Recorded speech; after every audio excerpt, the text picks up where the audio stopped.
오늘 본문, 어제 본문에 이어서 마지막 때에 있을 일들에 대해서 주님께서 말씀하시는 내용입니다. 위기의 때에 평소에 훈련이 잘 되어 있다면 훈련한 대로 행하면서 그 위기를 잘 침착하게 넘길 수 있죠. 준비가 돼 있고 대비가 돼 있으면 위기가 닥쳐도 극복할 수 있다라는 것입니다. 주님께서도 아직 임하지는 않았지만 이제 곧 임할 그 환난에 대해서 제자들에게 다 말씀해 주십니다. 그 환난은 정말로 역사적으로 예수님 승천하신 후에 한 30년, 20년 후에 있을 일이죠. 그런데 오늘 본문에 보면 마지막 때에 대한 그런 경고도 같이 주어집니다. 같이.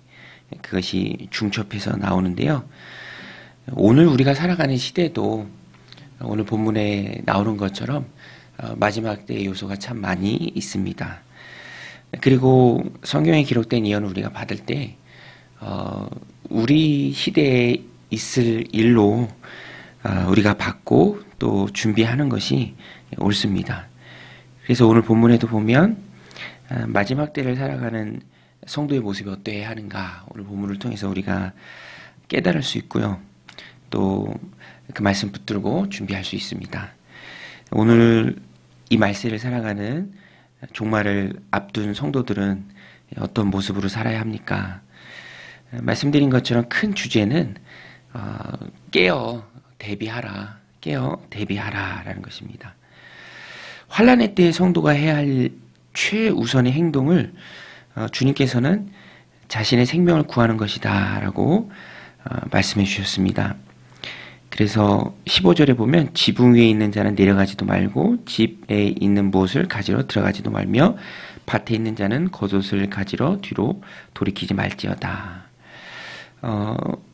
미련을 두지 말라라는 말씀이죠. 미련을 두지 말라. 빨리 돌이켜라. 생명을 구하는 것이 소중한 일이다. 그렇죠. 생명보다 더 소중한 게 어디 있겠습니까? 창세기 19장에 보면은 롯의 아내가 소돔과 고모라 성에서 빠져나올 때 뒤를 돌아봐요. 그래서 소금 기둥이 됩니다. 창세기 19장에 나오죠. 오늘 본문에 보면은 미련을 두지 말라. 주님께서 분명히 말씀하십니다. 미련을 두지 말라. 오늘 우리가 이 땅을 살아가면서도 이것을 기억해야 합니다. 건강을 해치면서까지 해야 될 만큼 중요한 일은 없죠. 예수님께서도 몸이 의복보다 중하고 생명이 음식보다 중한데 그것을 너희가 왜 모르느냐 마태복음 6장에서 말씀해 주십니다.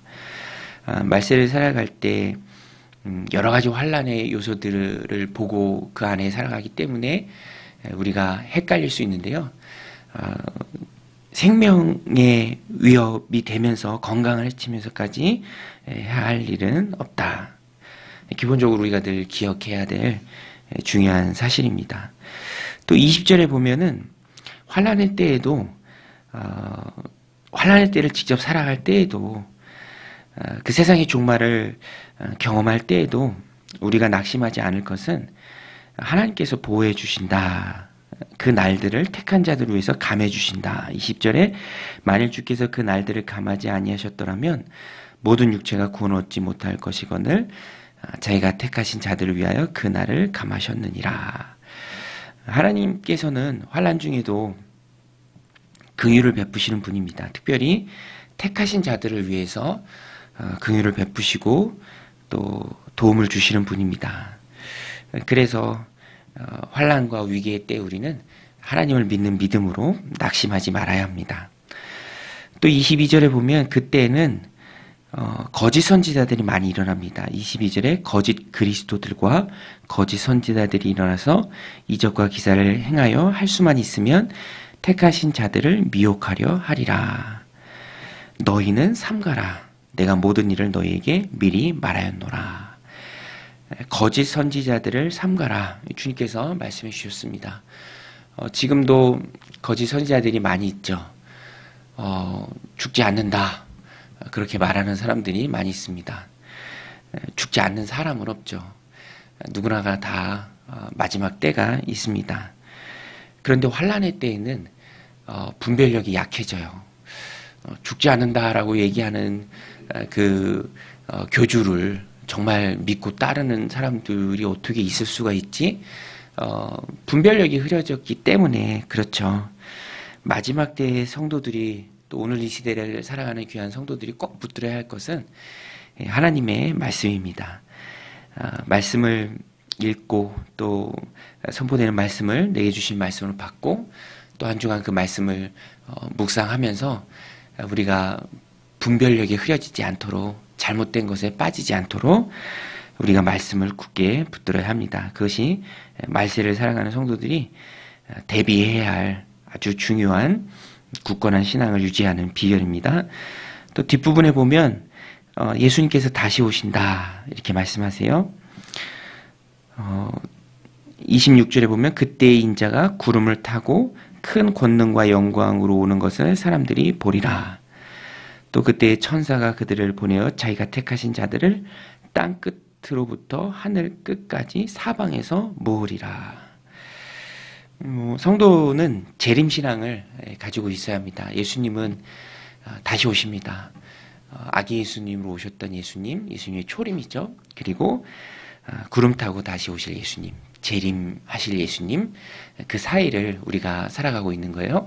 그래서 우리는 주님 오실 때를 믿음으로 바라볼 수 있어야 합니다. 세상은 소망이 없죠.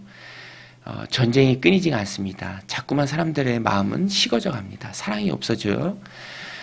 세상에 소망을 두기 어려운 시대를 우리가 살아가고 있습니다. 그럼 우리의 소망을 어디에 두어야 합니까? 하늘에 두어야 하고요. 다시 오실 주님께 두어야 합니다. 주님이 다시 오실 때 이 땅을 회복해 주실 것입니다. 그것을 우리는 바라보는 재림의 신앙으로 살아가야 하고요. 또 진정한 대비는 준비가 되는 거죠. 예수님을 믿고 하나님의 자녀가 될 수 있는 시간은 우리에게 주어졌을 그 때가 유일합니다. 그래서 우리는 예수님을 통해서 하나님의 자녀가 되는 베드로도 그의 서신에서 말하죠. 하나님의 날은 우리의 날과 다른데 우리가 생각하는 것처럼 예수님이 다시 오신다고 약속하고 가셨는데 왜 이렇게 더디 오시는가? 그거는 1차적으로 하나님과 우리의 시간이 다르기 때문이기도 하고 또 한 가지는 하나님께서 긍휼을 베푸시는 거죠. 우리 주님께서 긍휼을 베푸시는 것입니다. 모든 사람들이 믿고 구원받도록 기회를 주시는 것입니다. 하나님이 이제 세상의 마지막 때를 주시고 예수님이 재림하신다면 그때는 뭐 돌이킬 수가 없는 거죠. 그래서 가장 좋은 준비는 내가 예수님 믿는 준비입니다. 도적같이 그날이 임한다. 늘 주님 말씀하셨죠. 언제인지 우리는 알지 못합니다. 그렇지만 반드시 다시 오실 주님이시죠. 내 개인의 종말이 먼저일지 오늘 말씀에 기록된 그대로 예수님께서 구름 타고 다시 오실 그날이 먼저일지 알지 못하지만 어떤 날이 먼저이든 우리는 준비되어 있어야 합니다. 더디 오시는 게 아니라 기회를 주시는 것이에요. 그래서 가장 좋은 준비는 우리가 말씀으로 깨어서 분별력을 가지고 있고 또 주님 다시 오실 것에 소망을 두고 무엇보다 내가 하나님의 자녀가 되는 것, 또 사랑하는 우리의 가족들이 또 자녀들이 또 구원받아야 할 많은 영혼들이 주님의 자녀로 들어오는 것, 그것이 더 우리가 애쓰고 힘써야 될 준비다. 세상의 마지막은 정해져 있습니다. 그것을 기억하고 하늘의 소망을 두고 천국의 소망을 두고 재림의 소망을 두고 살아가는 오늘 하루가 되시기를 주님의 이름으로 간절히 축원드립니다. 같이 말씀 붙들고 기도하며 나아가겠습니다. 하나님 아버지, 오늘도 저희들 주님 전에 불러주시고